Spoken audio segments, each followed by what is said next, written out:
tous, bienvenue sur DAZN, bienvenue dans Super Basket, votre émission 100% basket français. Vous en avez l'habitude, on est ensemble pour un peu moins d'une heure avec Stephen Brun, avec Pape Philippe Amagou, avec Max Leliard. Comment ça va les gars ? Salut à tous, en pleine forme. En grande forme. Au top.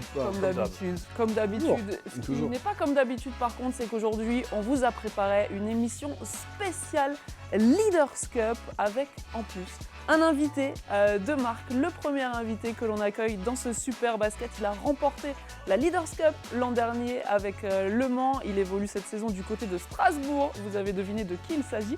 Mais si ce n'est pas le cas, on vous laisse le découvrir en images.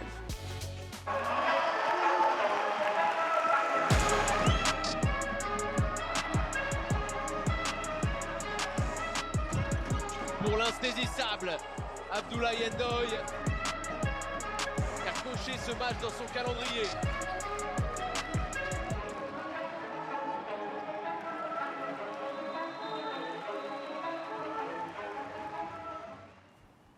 Abdoulaye Ndoye est avec nous. Merci beaucoup Abdou d'être avec nous. Comment ça va ? Super. Merci à vous déjà pour l'invitation, mais au top. Je retrouve des beaux visages, donc cool. On va en parler dans quelques secondes. On est ravis que tu te sois déplacé, que tu as accepté notre invitation. C'est une semaine un petit peu particulière. Votre match du week-end que vous étiez censé jouer au Portel a été déplacé. C'est un peu long, 15 jours sans match quand on est basketteur, non ? C'est un peu long, tu perds un peu ton rythme, mais c'est une semaine aussi où les gars ils vont pouvoir se reposer, faire attention à leur corps, soigner les petits bobos. On en a besoin. Je ne vais pas déclarer des petits insides maintenant, mais on a besoin un peu de repos, mais aussi retrouver toute l'équipe à 100% pour travailler sur nous. On va revenir sur votre équipe, justement, sur la saison que vous êtes en train de faire, sur vos chances à la Leaders Cup, puisque c'est le thème de cette émission. Mais avant tout, pour les gens qui ne connaissent pas Abdou Ndoye, déjà c'est une grave erreur, ça veut dire que vous ne suivez pas le basket français, mais c'est pas grave, on est dans la bienveillance ici à DAZN. On va faire une petite présentation avec Max. Aussi, c'est très grave de ne pas connaître Abdoulaye Ndoye, puisqu'il a fait du chemin depuis l'Union sportive dunkerquoise où il a commencé le basket en 2004, et puis après il a gravi les échelons petit à petit jusqu'à rejoindre Cholet, un club que Steve connaît bien, puis passé par l'AS Monaco en prêt.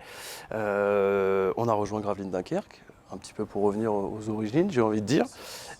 Puis il y a eu 3 saisons du côté du Mans, Sardes Basket, là aussi un club que Papa connaît très bien. On reviendra là-dessus d'ailleurs, sur le fait d'avoir joué à Cholet et au MSV.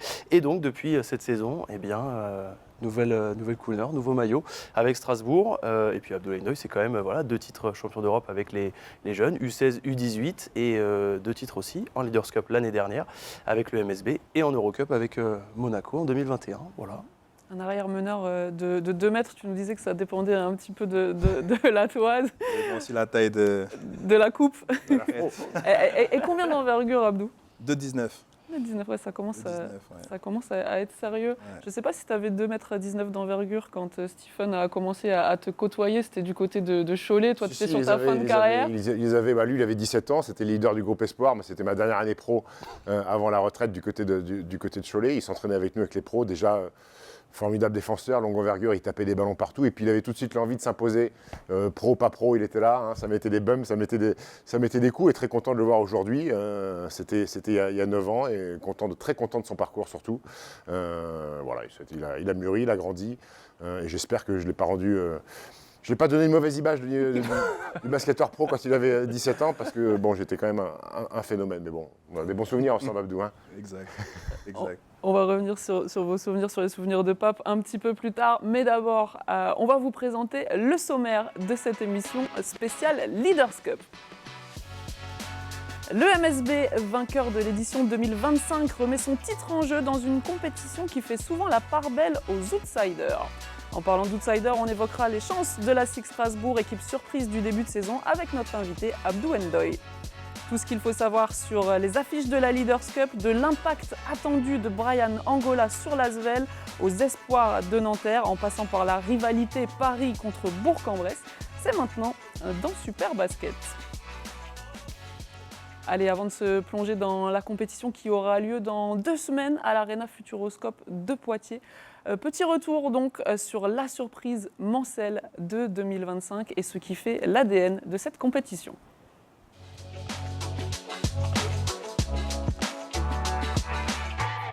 Ouais, cette équipe donc du Mans qui avait, avec Abdoulaye Ndoye, donc remporté la compétition un petit peu à la surprise générale contre l'AS Monaco. Ça avait été une super finale qui s'était disputée, remportée donc par le MSB. Ça avait été particulièrement tendu, hein. Il y avait à la mi-temps plus 16 pour le MSB. Puis Monaco avait grappillé petit à petit son retard, mais avait fini par échouer dans les toutes dernières minutes de la rencontre. Il y avait eu un énorme Trevor Hodgins qui avait fini meilleur marqueur du match avec 25 points. Il avait fait un super duel avec Mike James qui lui avait fini avec 29 points mais battu. Et donc ce titre dans une ambiance absolument phénoménale, remarquable. Au passage, c'était devenu, parce que je crois qu'il y avait eu donc 104 à 96 au total pour Le Mans. C'était la finale la plus prolifique de l'histoire de la Leaders Cup en termes de points. Donc, Parce que non seulement vous étiez imposé, mais en plus vous aviez produit du jeu. Quand tu revois un petit peu les images là, du trophée, la joie, ça te fait quoi? Non, ça fait plaisir. Ça fait plaisir parce que c'était un super groupe. Il faut le dire, il faut le rappeler qu'on était à 7. On n'avait pas Teshon Thomas et on n'avait pas Noah Panda. Donc partir à 7 sur une compétition sur 3 jours où tu joues, tu joues contre les top 8, c'est très intense. On part avec un kiné. Mais voilà. Il a bien bossé entre les matchs. Ils ont fait un super boulot. Mais à 7 joueurs, c'est ça qui rend aussi le trophée plus, pas envie de dire magique, mais plus gratifiant. À quel moment vous vous êtes dit on peut le faire? Non, dès le début. Dès le début, vous aviez ça en On tête. y va. Après, j'ai pas envie de te dire, voilà, on va aller jusqu'en finale. Tu penses pas comme ça quand tu joues en Leaders Cup. Tu prends match par match et tu réfléchis pas en fait. C'est vraiment, on y va, on veut prendre du plaisir, profiter du moment. On a fait le taf pour être sur place. Et même si on avait des espoirs avec nous, on était diminués, mais il fallait, sur le terrain, on est 5. Donc il fallait juste se battre. Pape, est-ce que c'est pas la plus grande surprise, cette victoire Mancel en Leaders Cup l'an dernier par rapport aux éditions de ces dernières années? Dans le basket français en général, c'est quelque chose d'historique, quoi. C'est une grande surprise. Est-ce que c'est la plus grande? Ça, je ne sais pas. Mais ce qui est vraiment, comme le dit Abdou, ce qui est impressionnant, c'était surtout ce qui s'était passé les jours avant. C'était se dire que voilà, ils avaient arrivé avec un effectif où il y avait des blessés. Ils sont partis avec quelques espoirs.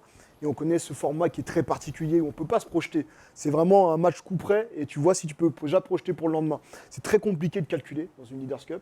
Les équipes qui le font, même quand elles sont favoris, souvent elles se prennent les pieds dans le tapis. Il faut être capable d'être prêt pendant les 40 minutes de ce match-là et ensuite on voit ce qui se passe le lendemain.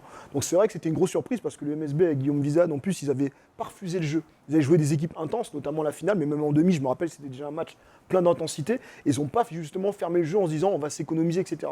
Ils n'ont pas calculé et je pense que c'est ça qui a rendu aussi cette performance vraiment grandiose. Est-ce que finalement ce format de 3 matchs en 3 jours, c'est pas le format idéal quand on est outsider? On a vu que ces dernières années, c'était rarement les favoris qui gagnaient. Oui, totalement. Donc on prend l'exemple du MSB, qui est champion la saison dernière, qui termine la saison régulière 6e. Même chose, Paris qui la remporte l'année d'avant, qui termine 2e. On voit justement les stats. L'Asvel qui avait terminé 3e en 2023, donc ça n'avait pas été attribué 2022-2021 pour le Covid. Dijon avait fini 3e. Strasbourg, en 2019, avait fini 7e. Donc oui, c'est généralement un tournoi qui est assez à part dans la saison, où on rebat, comme l'a dit Abdou, toutes les cartes, où on prend vraiment les matchs les uns après les autres. Et effectivement, la vérité de ce que tu peux voir au mois de février n'est pas celle que tu retrouves à la fin en play-off. On a un vainqueur de la Leaders Cup sur le plateau, on a un vainqueur de la Semaine des As, c'était l'ancien format. Stephen, toi, la Leaders Cup, ça t'a jamais trop réussi finalement? C'est un titre qui manque à ton palmarès. Le Leaders Cup tel quel, moi je l'ai pas faite. Moi j'ai fait la Semaine des As, j'ai joué celle du Havre, celle de Pau. Je crois que j'ai jamais gagné un match d'ailleurs. C'est vrai que c'est pas quelque chose qui m'a vraiment réussi, mais ça dépend dans quelle dynamique tu arrives aussi. Les dynamiques quand tu arrives sont ultra importantes. Il faut être dans des dynamiques positives. Après, il y a des équipes qui, notamment les équipes d'Euroleague, qui arrivent avec une lessiveuse. Le calendrier d'Euroleague est parfois complexe. Elles ont joué 2 jours avant. Il faut qu'elles réenchaînent et se projeter sur gagner 3 matchs. Parfois, elles sont un peu mentalement déconnectées. Il y a aussi parfois des équipes qui arrivent les mains au haut du guidon. Je pense que les Monégasques auraient pu gagner beaucoup plus de trophées que ça. Et la finale, je pense qu'ils arrivent contre Le Mans à 7. Ils se disent ils vont être cramés, on peut jouer sur un rythme de sénateur. Finalement, ils se sont fait attraper, ils se sont fait cueillir. Et plusieurs fois, ils se sont fait cueillir. Monaco, on avait vu, je crois que c'était à Saint-Chamond, Mike James se faire expulser et partir dans les vestiaires. Mais c'est un format qui, et Abdou l'a dit, il faut jouer le vendredi. t'en fous de ce qui se passe après, limite le bracket, tu ne le regardes pas. Tu joues le vendredi, et puis quand tu joues à 13h30, et ben, tu regardes à 16h, si tu es encore qualifié, tu commences à regarder qui tu vas jouer, et ainsi de suite, parce que se projeter, c'est trop compliqué. Moi, ce qui m'avait marqué sur la victoire du Mans, c'est que à 7, alors c'est aussi une victoire de Guillaume Vizade, hein, tout était bien préparé, le plan de jeu était merveilleusement exécuté, mais il y avait des garçons qui s'étaient révélés. William Snaras avait fait 3 jours d'exception en jouant poste 5, poste 4, avec une adresse à 3 points, avec son ballon qui tourne en orbite comme ça. il avait mis dedans, et il avait perturbé en fait tous les plans défensifs des autres. Le petit Grassov, le frère d'eux, qui aujourd'hui avec Maurienne, avait donné des minutes d'exception aussi. Voilà, j'adore cette compétition parce que tu arrives le vendredi à 13h30, une ambiance un peu particulière, le premier match à 13h30, et ben, il y a des équipes à 15h30, elles rentrent à la maison, donc c'est un format qui est sympa, et puis il y a des joueurs qui se révèlent. Trevor Higgins, pour moi, la révélation, c'est Leaders Cup l'année dernière à Caen. Je ne dis pas qu'il n'était pas bon avant, mais le niveau qu'il a tutoyé sur cette Leaders Cup a fait que le joueur qu'il est aujourd'hui, qui est peut-être un des meilleurs joueurs du championnat. Eh bien, il est temps justement de passer à la présentation de l'édition 2026 parce que oui, les joueurs ne se projettent pas, mais nous, on va le faire quand même. Alors voici ce qui vous attend sur DAZN du 20 au 22 février.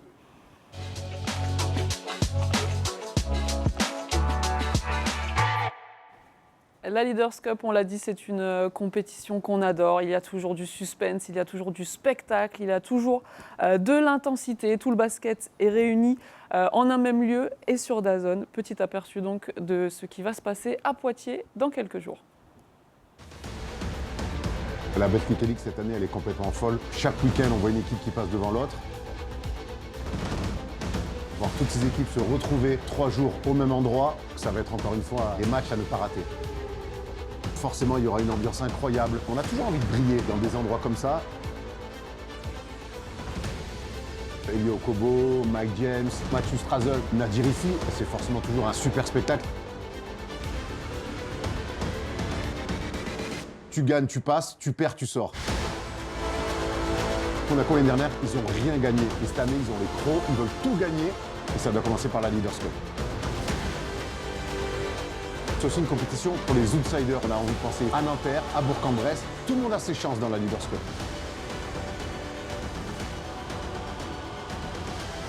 Si vous voulez du suspense, du spectacle, des fins de match au couteau, il faut absolument regarder cette Leaders Cup 2026. Et cette Leaders Cup 2026, donc, ce sera à l'Arena Futuroscope de Poitiers. Ça commencera dès le vendredi 20 février avec le premier des quarts de finale. Donc Lyon-Villeurbanne contre Cholet, ce sera le premier, à 13h. On aura ensuite le deuxième quart, ce sera Monaco-Strasbourg à partir de 15h30. Nanterre-Le Mans, 18h30. Et Paris-Bourg-en-Bresse, 21h. On reviendra sur Paris-Bourg-en-Bresse un petit peu plus tard. Et puis quand on voit donc évidemment le croisement, les demi-finales, le samedi, 18h30, 21h. Et la grande finale, dimanche, 19h. Nous, 15h30, c'est l'heure de la sieste, ça va aller pour toi? Ah, t'es chaud. Allez, J'ai envie de te dire, moi je l'ai gagné, donc tu peux pas trop me dire quelque chose là. Ça commence à chambrer un petit peu, j'aime bien. Allez, justement, on ne va pas prendre ces quarts de finale par ordre chronologique quand même. Honneur aux quarts de finale de notre invité. On commence notre présentation avec ce match entre Monaco et Strasbourg. Abdou, pas de chance, parce que vous étiez dans le premier chapeau du tirage au sort quasiment toute la première partie de saison. Il y a eu ce match décalé à Paris où tu ne joues pas d'ailleurs, où tu es blessé. Et du coup, ça vous fait rebasculer dans les équipes qui n'étaient pas tête de série. Vous prenez Monaco. Quelle a été ta réaction après le tirage? J'ai pas vraiment de réaction. Tu sais que tu peux jouer contre n'importe qui. De toute façon, comme on a dit, on ne calcule pas. Pour aller jusqu'au bout, il faut gagner tout le monde. Il y a des surprises. L'année dernière, on pensait jouer Paris et au final, Saint-Quentin les a éliminés. Non, après, j'ai envie de te dire, le match ne s'est pas joué par rapport à Paris. Nous, dans le vestiaire, c'était le match contre Dijon où oui, voilà, on a lâché la victoire. Je pense que c'est sur ce match-là que ça a fait la différence. Maintenant, on joue Monaco. On a une petite revanche un peu à prendre sur eux parce que voilà, il y a des événements qui se sont passés. Il y a eu quelques suspensions. Ouais, exactement, match aller. Donc, et tu vois, la photo, on l'a encore en vidéo, on la garde. Et, ouais, elle est affichée dans votre vestiaire. Motiver quelques gars. Donc, non, ça va être un bon match. De toute façon, nous, on se concentre sur nous et eux qui viennent dans n'importe quel état, c'est pas notre problème.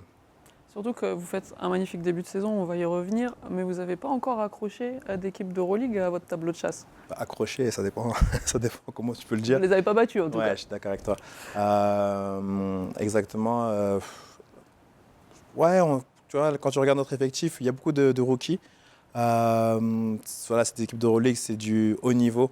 Je pense que c'est des détails. Les gars, ils ne savaient pas trop aussi comment jouer ces types de matchs. Je pense qu'il faut aussi pas mal d'expérience pour jouer contre ces équipes-là. Mais c'est des bons tests. On va voir aussi comment on a progressé par rapport au début de saison. Et ça sera un challenge pour nous, de toute façon, dans tous les cas. Pape, Stephen l'a dit, Monaco, c'est toujours un petit peu le point d'interrogation sur une Leaders Cup, capable du meilleur. Il y a quelques années, plus récemment, ça les a moins réussi. Qu'est-ce qu'on peut attendre d'eux, surtout vu le contexte actuel pour eux aussi? Alors c'est paradoxal avec cette équipe de Monaco parce qu'en effet, souvent on a l'impression que leur pire ennemi c'est eux-mêmes. C'est un peu qui décident leur match, même parfois à l'intérieur même du match, on a l'impression de voir 2 ou 3 différents Monaco. Mais j'ai l'impression que voilà, malgré les difficultés qu'on connaît tous, qui sont extra-sportives et financières, j'ai l'impression que ce groupe-là fait quand même le job. Plusieurs fois, on a entendu des rumeurs qu'ils allaient se mettre en grève, mais malgré ça, on se rend compte qu'ils continuent quand même à gagner des matchs. Et il ne faut pas oublier que l'année dernière, ils sont passés à côté. Ils n'ont rien gagné du tout. Moi, cette année, j'étais très dubitatif quand j'ai vu la Super Coupe à Roland-Garros. Je me suis dit, ils vont arriver. Et ce que j'ai vu, c'est qu'ils ont une démonstration de force, ils ont été tout de suite dans l'intensité.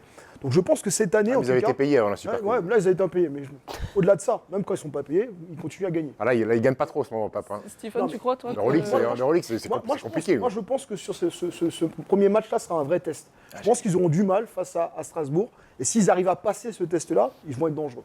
Stephen, toi, tu penses que psychologiquement, avec ce qui se passe en ce moment, ils sont dans le creux de la vague et ça va être compliqué, la Leaders Cup? En fait, je pense qu'il faut faire le distinguo entre certains joueurs et d'autres à Monaco.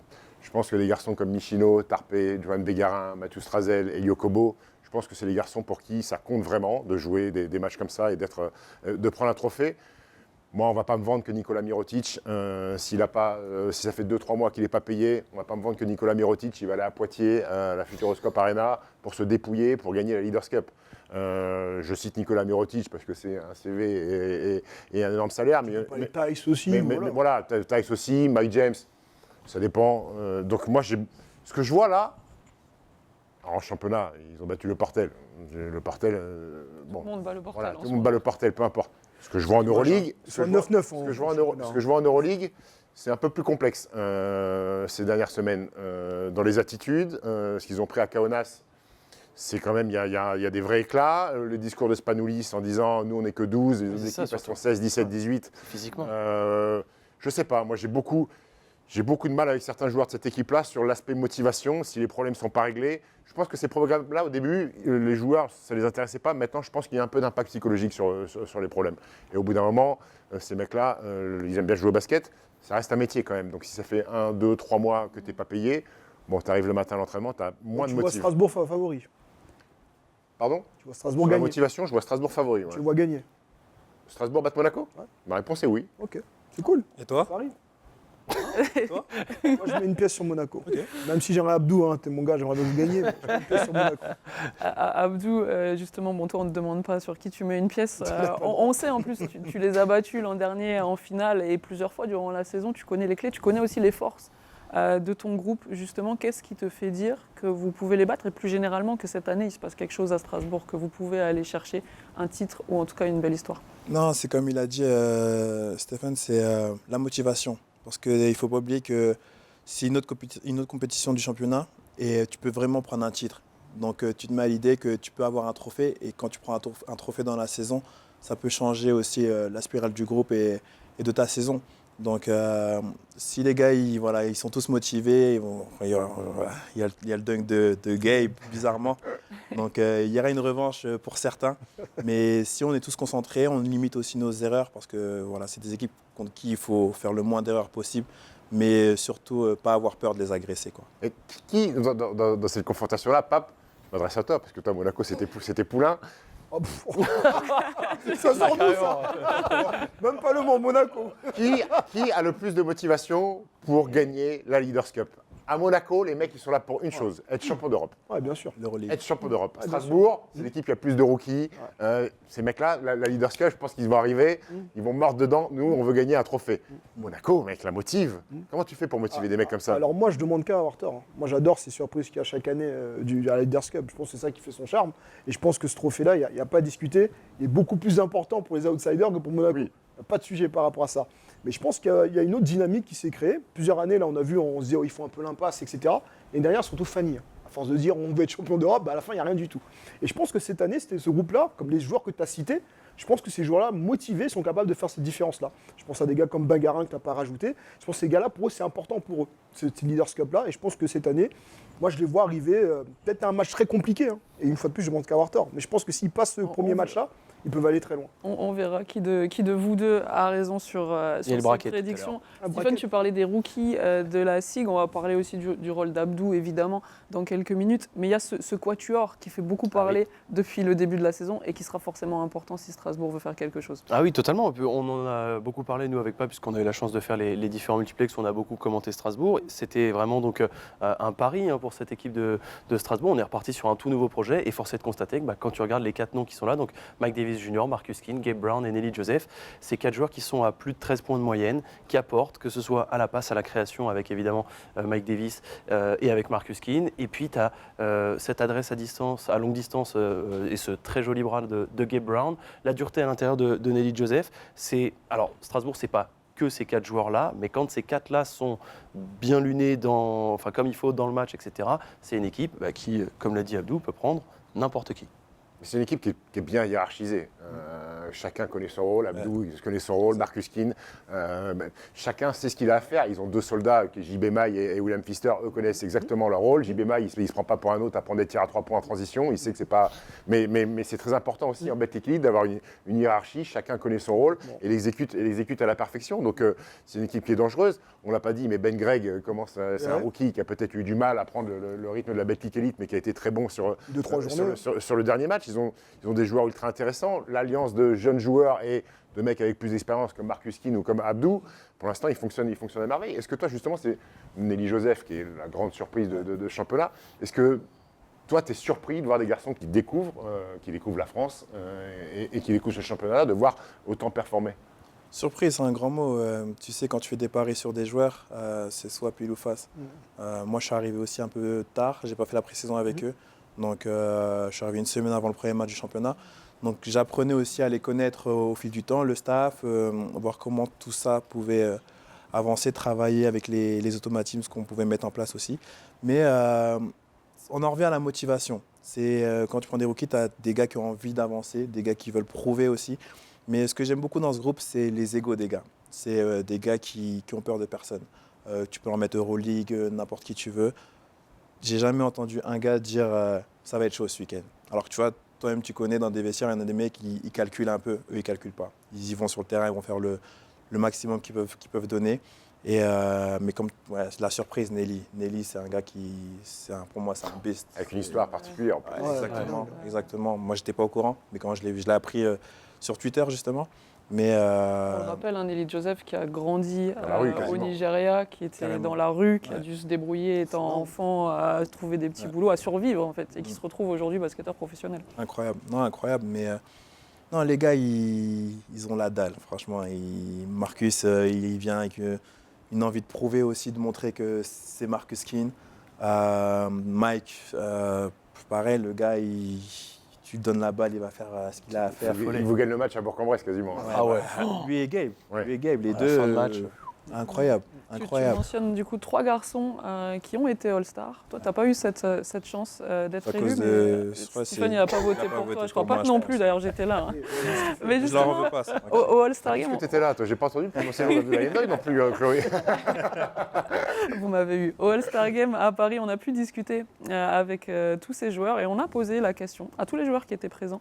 Qui, selon eux, était le joueur le plus sous-coté du championnat. Abdou, je t'invite à regarder la réponse à cette question qui nous vient de quelqu'un que tu connais très bien. This is going to sound so biased when I say this, but I'm going to go Abdou from Strasbourg. He's the definition of a glue guy, good IQ, plays really good defense. Former teammate, but in all honesty, I think he is probably one of the most underrated players. C'est un bel hommage. Tu l'as payé combien cette vidéo. C'est ce que j'allais vous dire en plus. Là, vous avez monté quoi là? Non, ça fait plaisir en vrai. Trevor, j'ai une relation particulière avec lui parce qu'il est arrivé il y a 2 ans, mais en cours de saison. Il a remplacé Nate Mason. Nate Mason avec qui je m'entendais super bien. De toute façon, je peux le dire, Vincent il est au courant, le GM. Quand ils ont coupé Nate, ça m'a fait mal au En cœur. colère. Ouais, j'étais un peu fâché parce que je m'entendais super bien avec lui. Je pense que voilà, il y avait des problèmes aussi familiaux de son côté. Mais bon, voilà, le basket, des fois, ils n'ont pas le temps, on n'a pas le temps. Donc, ils ont ramené Trevor, qui était une première expérience européenne, si je ne me trompe pas pour lui. On a mis du temps un peu à trouver les automatismes, mais voilà, après, processus, j'ai envie de dire, l'année d'après, on sort une Leaders Cup. Il y a une bromance qui s'est créée aussi. Donc, c'est particulier, mais la finalité, elle est super belle. Et tu es d'accord avec ce qu'il dit? Tu as l'impression, toi aussi, tu ressens le fait d'être peut-être un peu sous-coté par rapport à Pas d'autres du joueurs? Non. Pas du tout. Non, pas du tout. Si c'est peut-être vous qui m'avez pas mis dans les votes, ça, je sais pas, peut-être sous-coté par rapport à ça. Non, pas du tout. Quand j'arrive en match ou même dans le championnat, je regarde tout ce que j'ai fait, ce que j'apporte aux équipes, les résultats que j'ai, les victoires que j'ai, les statistiques que j'amène. Il n'y a pas du tout de... Je me sens pas du tout. Enfin, j'ai pas en tout cas ce ressenti de je suis pas aimé à ma juste valeur ou apprécié à ma juste valeur. Parce que je pense que voilà, le fait que déjà Le Mans voulait me re-signer, ça montre aussi qu'il y a quand même une appréciation. Et donc non, j'ai pas du tout ce sentiment-là. Abdou, j'ai eu l'impression qu'il y a eu une évolution dans ton jeu et dans ta carrière. C'est-à-dire que quand tu fais cette belle saison à Cholet qui ensuite te permet d'aller à Monaco, d'un regard extérieur, j'ai l'impression que tu étais encore dans une période où tu voulais peut-être un peu briller, faire des chiffres, faire des stats. Et depuis ton passage au Mans, j'ai l'impression que tu es rentré dans un rôle, ok, je sais ce que je peux apporter à une équipe, pas forcément en mettant des points, plus en étant un meneur gestionnaire, faire briller les autres. J'ai ce sentiment-là, est-ce que tu as le même sentiment que moi? Après, tu sais, quand j'étais à Cholet, j'étais jeune, mais j'avais un processus de draft. Quand tu as un processus de draft, tu réfléchis pas pareil. Tu te dis, en plus, c'était à Cholet, moi j'ai connu les moments compliqués où ça gagnait pas tout le temps, c'était pas le Cholet d'aujourd'hui. Donc, tu arrives vite dans la mentalité où tu penses à toi.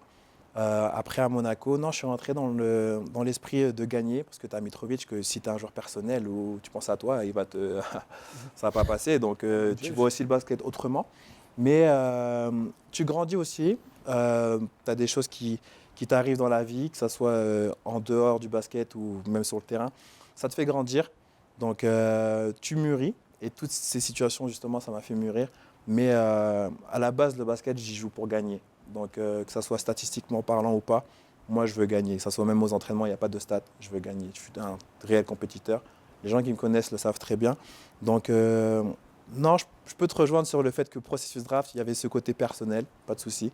Mais quoi qu'il arrive, à Cholet, je voulais quand même gagner. Donc, voilà, ma ligne de conduite, c'est la victoire.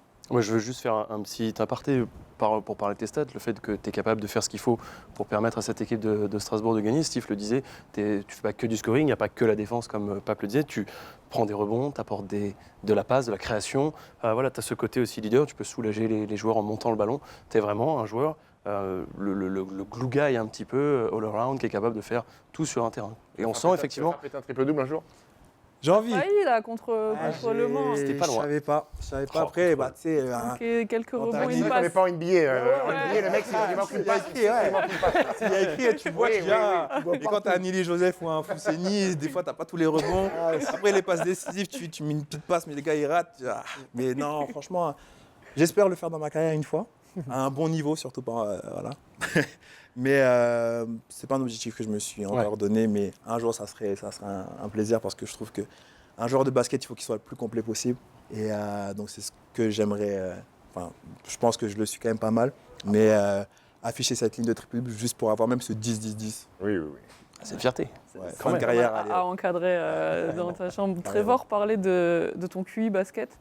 Pape voulait aussi revenir sur ton QI basket en images et sur ce que tu es capable d'apporter à la fois avec et sans ballon. C'est l'heure de la palette. Elle a été préparée par Nico Barcan, qu'on a décidément vraiment converti au basket. Et Pape, la première action, c'est une action de création, balle en main. Il me semble que c'est sur une action de transition où on voit Abdou. Je te laisse nous décrire ce qui se passe. Ouais, comme souvent, Abdou, il a le ballon, il a la création. On voit le premier écran qui est très très haut. Le deuxième écran, on voit la défense du poste 4. Là, c'est David Gileo côté Manceau qui fait l'aide. Et Abdou, tout de suite, il voit l'espace dans la pocket. Il voit qu'il y a son joueur libre, c'est Ben Gregg qui roule intelligemment et tout de suite, il est servi. Et ça, c'est une de ses qualités. Ça permet d'enlever de la pression sur Marcus King qui peut se décaler parfois au poste d'arrière. Là, c'est la deuxième en couleur. Le même play, sauf que là, les Manceaux, ils font le choix justement pour ne pas se faire cueillir une deuxième fois de rester bloqué. C'est David Gileo là qui ne fait pas du tout d'aide. Et il y a Bastien Grassov qui passe en dessous. Mais là, très bonne lecture d'Abdou. Il joue le 1 contre 1 et puis dans le bon espace, il profite du mouvement là, sur la baseline de Ben Gregg et il trouve le chemin. Et ça, c'est une belle alternance, le même play qui est exécuté de manière brillante, mais avec deux possessions différentes. Abdou, toi, ton boulot, c'est de lire justement un petit peu ces différences, ces défenses qui s'adaptent, tout ça, tu le fais à merveille. En plus, là, tu attaques un mec qui était en espoir l'année dernière quand tu étais au Mans. C'était un peu pour le punir, non? Pour lui expliquer encore les petits jeunes, là, les stagiaires, on aime bien les il faut leur montrer. Nous, quand moi j'ai commencé, j'avais des Nzuli sur moi. Il faut leur montrer que voilà, c'est un jeu d'adulte. Hein. C'est là on voit le jeu sans ballon, justement. La petite coupe baseline, là il y a le Spanish, et comme Gab il passe, ça permet toi de montrer un petit peu que tu restes encore du jus là. Hein, du bout des doigts celle-là, comment ça se fait là, du bout des doigts. C'est mon 2m19 qui... T'es capable d'avoir beaucoup plus de bounce que ça, mais grosso modo ce qui est bien c'est qu'on peut voir aussi qu'on parle beaucoup justement des stats, mais c'est son influence dans le jeu, notamment la création dans le jeu sans ballon, et quand tu avec des joueurs comme Marcus King ou bien Mike Davis Jr. qui ont besoin du ballon beaucoup pour exister, c'est important d'avoir cette alternance-là pour avoir des déplacements intelligents. Et donc, on a parlé de ses qualités défensives, mais c'est vrai qu'offensivement aussi, je pense qu'on ne le dit pas assez, il a un vrai rôle dans la hiérarchie offensive de cette équipe de Strasbourg. C'est la formation Scholtes, hein. La formation Morcel, ils ont du ballon en main. En plus, à Cholet, j'étais plus off the ball parce que j'avais Mike Stockton avec moi. Et au moins, j'étais plus on the ball. Bien sûr, ça t'a permis de grandir ces 3 années-là. Il a le meilleur des deux mondes maintenant. Et on le verra donc en quart de finale sur DAZN face à Monaco. Ce sera le 20 février. On va passer à l'affiche suivante. Elle se situe dans la même partie de tableau que Monaco et Strasbourg. On retrouve l'Asvel et ton club formateur. Justement, on en parlait. Cholet, ce sera chronologiquement la première affiche de la journée disputée à Poitiers. Stephen, Pape, à qui on donne l'avantage ? Sachant que Cholet est allé taper l'Asvel à l'Astrobal en saison régulière. C'était d'ailleurs l'avènement d'Aaron Tao-Nancy qui avait fait son premier énorme match en pro. Il a mis 15 points sur le parquet de l'Astrobal. Moi, je vois les Villeurbanais favoris parce que profondeur d'effectif, parce que en plus là, ça leur fait du bien. Ils ont gagné le premier match à l'extérieur en Euroleague sur le parquet de la Virtus Bologne, ça met un petit boost de confiance parce que là c'est à l'extérieur un peu à Poitiers. Et puis les salaires sont payés à temps. Oui, alors ça c'est. Mais non, parce que Thomas Hurtel et Brian Angola sur les postes d'arrière sur ce genre de compétition là, je pense que ça peut faire beaucoup de dégâts. Il y a pas mal de rotation à l'intérieur, ils ont beaucoup de bigs. Côté athlétique aussi avec Mbaye Ndiaye qui est là, je crois qu'ils ont beaucoup de choses en magasin, plus que les Choletais. Après on sait que Fabrice Lefrançois est capable de nous sortir de trois tours de passe-passe, mais je vois les Choletais moins forts que l'année dernière déjà, et je vois les Villeurbanais peut-être un chouïa meilleur que l'année dernière. Et puis cette équipe, comme tu le disais Stephen, de l'Asvel s'est renforcée avec l'arrivée donc de Brian Angola, qui est quand même un joueur qui a un sacré CV. On va pouvoir le voir sur la petite incrustation. Mais donc il est colombien, il est passé par plusieurs équipes. Déjà, c'est la première fois donc, qu'il découvre l'Euroleague aussi. C'est aussi pour ça qu'il était arrivé à l'Asvel. Mais donc il a commencé la saison à Grande Canaria, mais il est passé par le Partizan, par la EK Athènes, Galatasaray, bref, l'Hapoel Tel Aviv, Turk Telecom Basket. Et cette saison, sur ce qu'on a vu, alors toi tu as eu la chance de le commenter, on va le voir. Toi aussi, Pape, tu as eu la chance de le commenter. Avec l'Asvel, c'est 21 points de moyenne, 4 passes, 2,4 rebonds. Un Pierre Poupée qui est plutôt content de son rôle, il est plutôt satisfait de ce qu'il apporte. Ça fait du bien. Et même en Euroleague, il est plutôt bon, puisqu'il tourne à 17 points de moyenne. Et justement, on va pouvoir voir donc, le premier panier qui a signé un petit peu son acte de naissance en championnat de France, c'était contre le MSB. Stephen, tu t'en souviens. Et on va écouter juste derrière Brian Angola qui parle donc du coup de ce rôle qu'il embrasse à l'Asvel. Qui va prendre le shoot de la gagne. Brian Angola vient de débarquer en France, mesdames, messieurs. Il est arrivé en bête liquidité. Il vient d'assommer le match là sur un shoot monstrueux. Oh là là, l'arrivée en France de Brian Angola. Énorme contre Barcelone dans la défaite. Et ce soir, il est monstrueux. My 7 years in Europe and Ça fait 7 ans que je suis en Europe maintenant. Et j'ai essayé à chaque fois de progresser. Quand j'ai eu l'opportunité de venir à l'Asvel, c'était un honneur pour moi. Jouer pour une grande équipe comme ça, historique, à un très haut niveau avec l'Euroleague. Je me sens déjà à la maison dans cette équipe-là. Les mecs m'ont accueilli merveilleusement bien.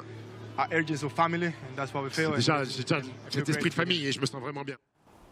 Pape, Brian Angola se sent vraiment bien. Est-ce qu'il peut changer la saison de l'Asvel ? l'a changé, je ne sais pas, mais en tout cas, c'est vraiment une belle pioche. Il s'est vite adapté.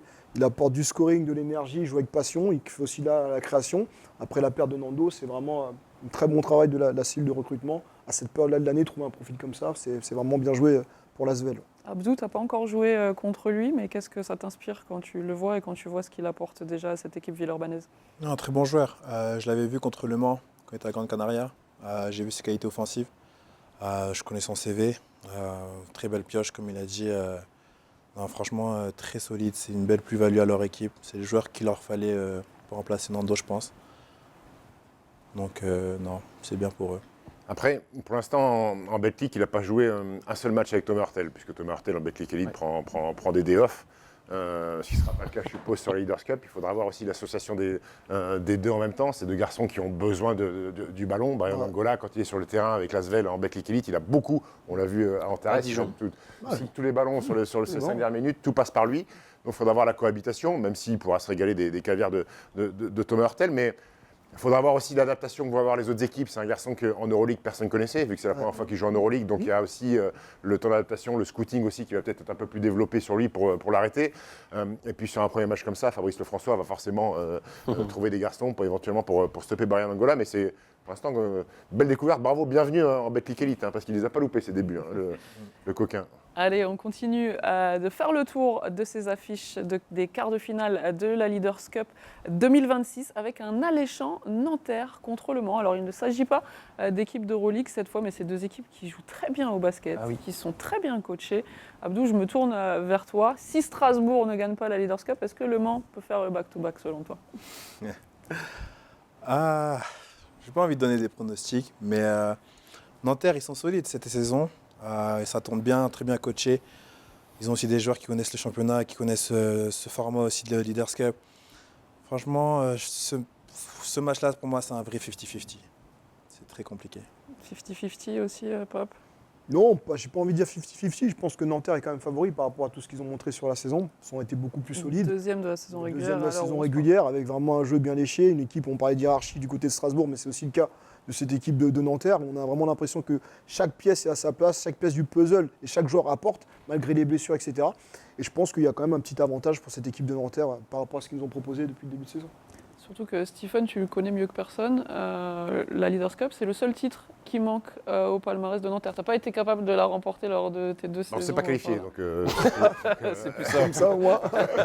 Voilà, parce que l'année on est champion, je crois qu'à mi-saison on est 10e. Donc, mais oui, au grand regret de Pascal, qui a eu l'occasion de faire une finale à Saint-Chamond, où ils perdent parce qu'ils sont un peu cramés en finale. C'est le seul trophée qui manque à cette jeune équipe, puisqu'elle a connu le haut niveau du basket français en 2012 seulement. Maintenant, il y a tout en magasin dans cette équipe. Il y a la confiance au max du max. Ils ont un coach qui est énorme, qui l'année dernière avec Saint-Quentin était déjà la surprise en Leaders Cup et il gagne le premier match où il tape le Paris Basketball. Il y a une victoire cette saison en championnat, je crois, de Nanterre avec un énorme chantier de Mathis Dossouyovo qui avait fait 26 et 15.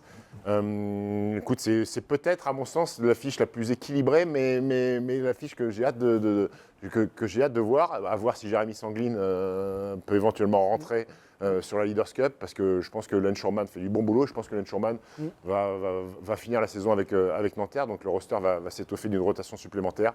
Et puis le petit Hugo Yimgamukuri qui est peut-être, à mon sens, le meilleur jeune depuis le début de la saison. Donc voilà, c'est très alléchant ce match-up. Guillaume Vizane versus Julien Mahé. Ce que j'allais dire, c'est aussi un duel de coach. Un duel de coach, peut-être un duel d'avenir. Donc c'est très intéressant comment ils vont se matcher. Un match dans le match. Tu peux nous en parler, Abdou, un petit peu de Guillaume que tu as côtoyé. Est-ce qu'il a aussi un peu en lui cette rivalité en tête avec les autres coachs, ou est-ce que vraiment il coach juste son équipe pour gagner? Avec les coachs, je ne sais pas du tout. Ça, on n'en a jamais parlé, mais il est très compétiteur. Il a des grands objectifs. J'avais vu son reportage qu'il avait fait récemment. Je pense que, comme vous l'avez dit, il y a un match dans le match. Je pense, on n'en a vraiment pas parlé, mais moi je pense qu'il a ce côté où il a envie d'être reconnu par ses pairs en tant que meilleur coach français. Et donc je pense que il y a Il y a un petit jeu par Il y a un rapport petit au côté CRS. d'ego aussi. C'est C'est deux coachs sûr. tendance, Julien Mahé, Guillaume Visa, de nouvelle génération, C'est qui ça. sont très bons. Il y a forcément un petit peu d'ego. On a envie de taper l'autre. Après, ça va. Et c'est même normal. Ils hein. vont pas se C'est mettre sur la- ils vont pas normal. se mettre sur la gueule non plus, mais il y a forcément envie de battre l'autre. Il est ambitieux, il est très ambitieux. Ouais. C'est l'un des meilleurs coachs que tu as connu, Encore que je l'ai Guillaume. connu. Guillaume. Ouais. Ouais, il en fait partie, je pense. Il en fait partie. Sur l'aspect technique et humain, il en fait partie. Nanterre-Le Mans, donc duel sur le terrain, duel sur les bancs de touche également. On va passer à la dernière affiche de notre journée du vendredi.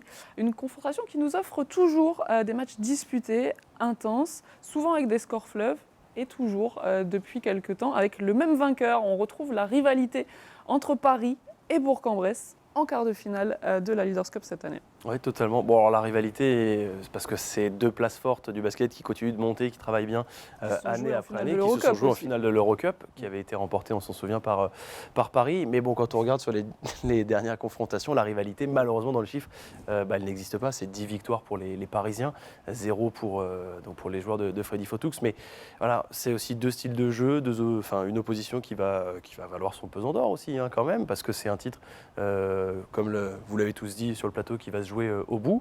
Et puis oui, il y a un petit passif entre Freddy Fotoux et, Ça veut aussi les dire Parisiens. ça veut aussi dire que sur les 10 derniers matchs, Freddy Fotoux n'a pas serré une seule fois la main du coach de Paris Basketball. Donc c'est un peu. Oh, il a changé, c'était pas toujours Tavellini. Voilà. Ça a beaucoup été Thiago Splitter, Thomas Issalo Issalo. avant. Après, toutes les séries sont faites pour s'arrêter. Est-ce que ça peut être l'année de Bourg-en-Bresse? Mathématiquement, il y a un moment donné, ça va finir par passer. Oui. J'ai envie de dire. Mais c'est vrai que oui, ça devient un classique parce qu'ils s'affrontent régulièrement. Mais en réalité, il n'y a pas vraiment de confrontation et de challenge. Paris domine la plupart du temps. Et oui, ça pourrait être leur année, mais je vois encore cette année, je vois Paris l'emporter quand même. Et je pense que Bourg sera un petit peu court dans ce duel cette année. Stephen, Ça Paris va aussi. être un match intense. Ouais. Bourg qui est en pleine confiance, là, qui vient de gagner un de énorme gagner, donc match, ils de sont se sûrs qualifier. d'être deuxième en Eurocup, donc ils sont Exactement. sûrs de démarrer directement en quart de finale. Donc il y a quand même un boost de confiance énorme. Et puis en plus sur la façon dont ils ont la qualif, c'est Moularet qui met le tir de la gagne. Énorme, énorme. Donc c'est énorme. Je crois qu'il va y avoir un vrai défi, que ce soit pour Freddy ou pour les joueurs de Bourg-en-Bresse, même si le seul rescapé c'est Kevin Kokila, mais Kevin Kokila qui est quand même un peu un joueur emblématique qui va quand même rappeler à ses coéquipiers les antécédents face à Paris Basketball. Il y a un vrai défi, c'est deux équipes qui n'hésitent pas à aller au mastic, ça peut être un match tendu. C'est une confrontation qui va être très intéressante aussi. Quel Paris Basketball, celui qui se fait taper à domicile quand on prend 20 contre Boulazac ou l'équipe qui est capable de dominer n'importe quelle équipe. Il faut voir dans quelle situation psychologique ils sont, parce qu'en Euroleague, ils sont morts pour jouer le play-in. C'est compliqué. C'est une équipe curieuse, Paris Basketball. Moi, Bourg-en-Bresse, quand je regarde un match de Bourg-en-Bresse, je sais plus ou moins ce que je vais avoir. Paris, Le tu sais jamais. basketball, c'est parfois très, très complexe. Mais bon, ça reste, je pense, on parlait de Nanterre-Le Mans, ça reste aussi une des plus belles affiches de ces quarts de finale. Mais je ne serais pas surpris que ce soit peut-être le momentum pour Bourg-en-Bresse de taper Paris Basketball. Ça va finir par arriver en tout cas. On va voir la dimension physique. Abdou, très rapidement, Paris, Bourg-en-Bresse. Ah, je donne pas d'avis. Ah. Pas de problème. Il y a des copains partout. Bon, tu sais quoi, t'es notre invité, donc on va te laisser tranquille. Par contre, si vous pensiez vraiment qu'on allait terminer cette émission sans demander les pronostics de nos consultants, c'était mal nous connaître. On leur a demandé de remplir leur petit bracket. Ils nous ont déjà un petit peu dégagé des tendances, vous avez compris, par leurs arguments lors de nos conversations. On va regarder d'abord le bracket de Pape Philippe Amagou. C'est Monaco, hein, quand même. Hein. Ouais, mais moi, je pense que cette année, c'est pas l'année de la surprise. C'est vrai que ces dernières saisons, on a toujours eu des surprises avec des vainqueurs étonnants, surprenants. Et moi, cette année, je vois Monaco s'imposer malgré toutes les difficultés qu'il y a, malgré tout le tapage médiatique et le bad buzz. Je vois que cette équipe aller au bout en tout cas. Et, Tu vois, une tenir surprise. son rang. Tu vois Le Mans battre Nanterre. Une surprise. Ça, c'est la seule surprise du bracket. J'ai compris pourquoi. On a les trois équipes de Euroleague en demi selon Pape et son équipe de Là, cœur. t'as dit l'inverse. J'ai dit qu'ils étaient favoris. Allez, Stephen, on va passer Favoris, c'est à ton différent. bracket à toi, à ta Oui, Chloé. prédiction, qui est un peu différent de celui de Pape. Oui, Très totalement différent. Totalement, ouais. Lui, il voit Monaco aller au bout. Moi, je vois Monaco rentrer prendre l'avion directement vendredi soir. Donc, moi, je vois l'Asvel vainqueur face à Paris. Voilà, tout simplement. C'est une compétition et des surprises. Je les vois d'entrée de jeu avec Monaco battu par Abdou et par son équipe de Strasbourg. Et puis, je vois l'Asvel sur un run, sur un Thomas Hurtel qui, mine de rien, On parle d'ego. Thomas Hurtel, c'est un sacré loustic en termes d'ego. 3 jours, les caméras braquées sur lui. Je pense qu'il est capable de faire un chantier, au même titre qu'avait fait Nando à Saint-Chamond quand l'Asvel gagne la Leaders Cup. Ouais. Nando, je ne vais pas dire la gagne à lui tout seul, mais joli prestat quand même de Nando de Colo. Je me dis que Thomas, sur 3 jours, il est capable de régaler. On sait que des Coupes du Roi, des titres de MVP en Coupe du Roi où il a régalé, où il en a gagné. Il sait ce que c'est ce scénario, ce format-là. Il aime bien Thomas Hurtel. Donc voilà pourquoi je vois les Villeurbanne au bout. Bon, Abdou, on ne demande pas ton avis. On a compris que tu voulais pas te mouiller. Et Je puis, peux le donner, moi c'est Strasbourg. bien sûr, Stephen te fait passer un tour. Avec Abdou Tu te MVP. fais taper en demi-finale. Pape, même pas, tu rentres Ouais, chez j'ai- toi. Dès le de premier toute jour, façon, Max, tu veux trancher rapidement? J'irais plus du côté du bracket de Ouais, Stephen. un petit Asvel Paris en Oui, finale. parce que le contexte Monaco, la dynamique de l'Asvel, voilà, je suis plus. Ok, ça marche. Chloé, écoutez- toi, par contre, t'as pas fait de braquette. Non, moi je me mouille pas. Oh là là là Parce que j'ai là. le droit, c'est comme ça. Je fais des passes décisives, je vous demande votre avis. Moi je vois Abdou aller en finale et elle a Oh remporté là le là back-to-back, là. voilà. Allez, on va se donner rendez-vous du coup le 22 février pour voir qui 13 heures. avait raison. Abdou, on te souhaite vraiment en tout cas d'être Ouais, là c'est sûr. sur le terrain le 22 février en finale de la Leaders Cup. MVP. Merci beaucoup d'avoir été Merci à avec vous. nous Merci ce Abdou. soir. C'est sympa. Merci Abdou. C'était un plaisir. Merci les copains, comme d'hab, vous êtes parfaits. Merci à toutes les personnes qui ont participé à cette émission, tous nos MVP en régie. On se retrouve très vite sur les parquets et sur DAZN. Passez une excellente soirée.